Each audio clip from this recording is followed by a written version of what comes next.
আপু দেখো তো মায়ের ছবিটা কেমন হয়েছে। বাহ, অনেক সুন্দর। নাম্বার দাও। সিমরান, 10-এ 10। কি করছো তোমরা? চলো খাবে। মা দেখো আমি তোমার ছবি এঁকেছি, কেমন হয়েছে?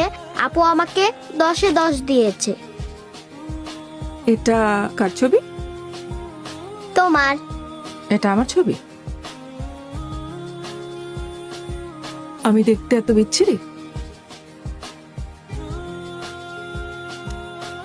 আর এই বিচ্ছিরি ছবির জন্য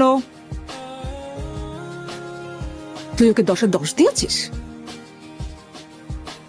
মা, আপু চুপ! ভাবি কি করতেছেন? একদম চুপ! এই! বান্দির বাচ্চা! আমি কি করব না করব সেই কৈফিয়ত কি তোকে